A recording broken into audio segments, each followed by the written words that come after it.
샬롬 샬롬 샬롬 샬롬 샬롬 샬롬 내니 두려워 말아라 나의 아들 나의 딸아 안심하라 샬롬 샬롬 샬롬 샬롬 샬롬 샬롬 나의 평안을 주노라 세상과는 다른 평안 두려워 마라 샬롬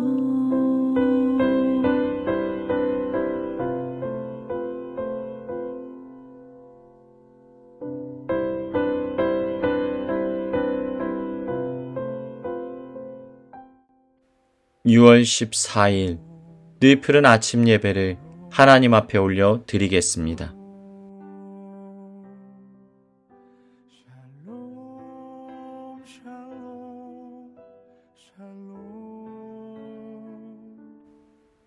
오늘 본문 고린도전서 11장은 성숙한 자가 되어 모든 이들의 눈높이를 맞추어 주어야 함에 관하여 다루고 있습니다. 바울은 교회 내부에 일어난 문제에 대해서 대안을 제시하고 있습니다. 서로가 서로를 평가하지 말라고 말합니다. 옳고 그름을 따지려 하지 말고 논쟁하거나 비방하지도 말라고 말합니다. 그리고 성숙한 사람이 다른 사람의 눈높이에 맞추어서 그를 돌보아 주라고 말합니다.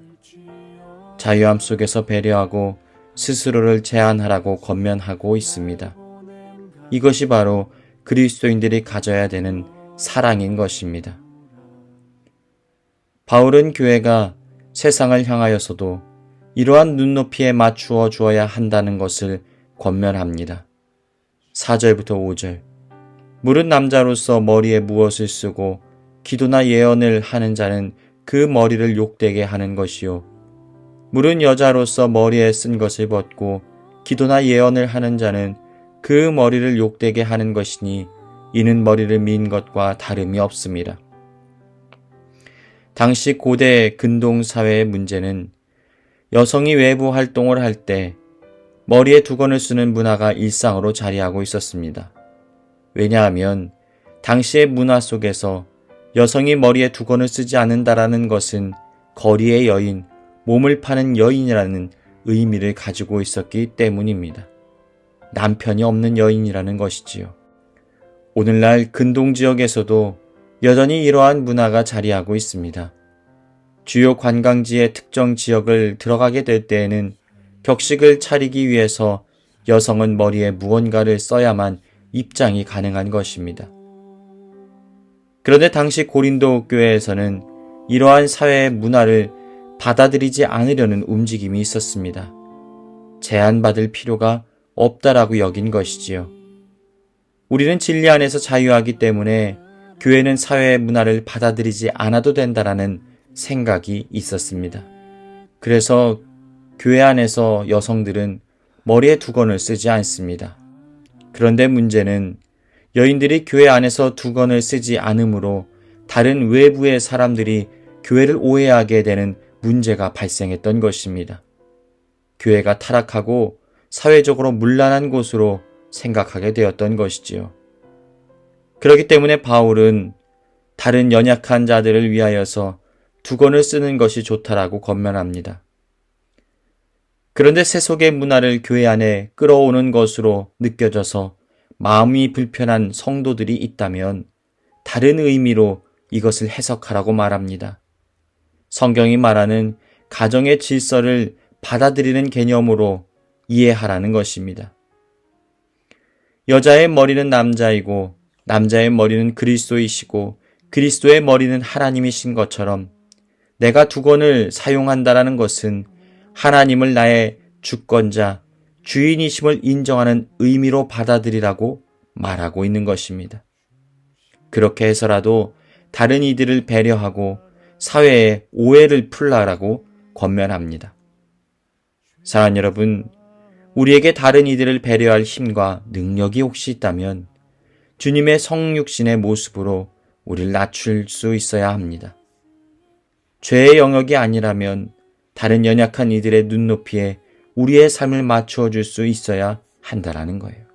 그것이 바로 주님을 닮은 성숙한 그리스도인의 삶인 것입니다. 이제 17절부터는 주의 만찬에 관하여서 바울은 권면합니다. 주님께서 이 땅에서 명령하셨고 직접 행하셨던 의식이 두 가지 있습니다. 하나는 침례이고 다른 하나는 주의 만찬입니다. 그런데 오늘 바울은 주의 만찬으로 일어난 교회 안의 갈등에 대해서도 다루고 있습니다. 예수님의 살과 피를 의미하는 떡과 포도주를 먹고 마심으로 십자가의 주님의 은혜를 기억하고 교회가 하나 되어야 함에도 불구하고 도리어 분쟁이 일어나는 문제가 발생했던 것입니다. 여러분, 얼마나 안타까운 일입니까? 어떤 이들은 주의 만찬을 할 때 다른 이들을 배려하지 않고 먼저 시작해버립니다. 또 어떤 이들은 주의 만찬을 많이 떼어서 먹으므로 뒤에 사람이 참여하고 싶어도 참여할 수 없게 되어졌습니다. 먹을 것이 남지 않았던 것입니다. 또 어떤 이들은 배를 채우기 위해서 혹은 공식적으로 포도주를 많이 마시고 취하고 싶어서 그것을 많이 먹게 됩니다. 이런 안타까운 일이 교회 내부 안에서 발생하고 있었던 것입니다.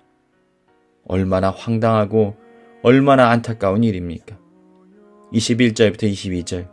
이는 먹을 때 각각 자기의 만찬을 먼저 갖다 먹으므로 어떤 사람은 시장하고 어떤 사람은 취함이라. 너희가 먹고 마실 집이 없느냐? 너희가 하나님의 교회를 업신여기고 빈궁한 자들을 부끄럽게 하느냐? 내가 너희에게 무슨 말을 하랴? 너희를 칭찬하랴? 이것으로 칭찬하지 않노라. 그래서 바울은 주의 만찬의 의미를 다시 한번 가르치고 있습니다. 23절부터 32절. 내가 너희에게 전한 것은 주께 받은 것이니 곧 주 예수께서 잡히시던 밤에 떡을 가지사 축사하시고 떼어 이르시되 이것은 너희를 위하는 내 몸이니 이것을 행하여 나를 기념하라 하시고 식후에 또한 그와 같이 잔을 가지시고 이르시되 이 잔은 내 피로 세운 새 언약이니 이것을 행하여 마실 때마다 나를 기념하라 하셨으니 너희가 이 떡을 먹으며 이 잔을 마실 때마다 주의 죽으심을 그가 오실 때까지 전하는 것이니라. 그러므로 누구든지 주의 떡이나 잔을 합당하지 않게 먹고 마시는 자는 주의 몸과 피에 대하여 죄를 짓는 것이니라. 사람이 자기를 살피고 그 후에야 이 떡을 먹고 이 잔을 마실지니 주의 몸을 분별하지 못하고 먹고 마시는 자는 자기의 죄를 먹고 마시는 것이니라.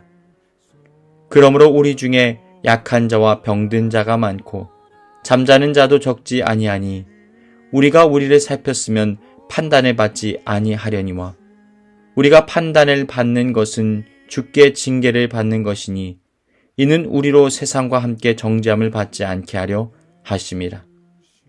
사랑하는 여러분, 오늘 말씀 속에서 우리의 악함을 인정하십시오. 우리는 죄인이기에 철저히 연약할 수밖에 없는 자들입니다. 고린도 교회, 그 초대교회 안에 일어난 여러 가지 문제들을 한번 살펴보십시오. 서로의 갈등과 비방과 다툼과 상처로 인하여서 교회가 깨어지는 문제들이 일어납니다. 그렇기에 우리는 성령 하나님의 은혜가 절실히 필요한 자들입니다. 그리고 하나님의 말씀 안에서 우리를 온전히 세워나갈 수 있어야 합니다. 사랑하는 여러분, 교회로 부르심을 받은 사명을 온전히 감당하십시오. 결코 포기하지 마십시오. 성육신의 의미를 되새기십시오. 그리고 주님 안에서 그러한 복된 삶을 살아가시길 주님의 이름으로 축복합니다. 이 시간 교회에 주신 공동의 기도 제목을 가지고 다 같이 기도하시겠습니다. 첫 번째로 하나님께서 우리에게 주신 거룩한 이름 그리스도인 교회로서 그 이름에 걸맞는 삶을 살게 하여 주옵소서. 우리의 정체성을 깨트리고 무너지게 만들려는 사탄의 공격으로부터 우리의 믿음과 신앙을 지키고 승리하게 하여 주옵소서. 질병으로 고통당하는 지체들 가운데 주님의 위로와 치료의 역사가 임하게 하여 주옵소서. 전쟁으로 고통당하는 우크라이나 가운데 주님의 위로와 평화가 임하게 하여 주옵소서. 다 같이 기도하시겠습니다. 주 예수의 은혜를 입어 내 슬픔이 없어지리 내 이웃을 늘 사랑하여 너 받은 것 거저주라 주 예수께 조용히 나가 내 마음을 쏟아놓으라 늘은 미리 보시는 주님 그 은혜를 베푸시리 주 예수를 친구로 삼아 늘 내 옆에 모시어라 그 영원한 생명샘 물에 내 마른 목 죽이어라 주 예수께 조용히 나가 내 마음을 쏟아놓으라 늘은 미리 보시는 주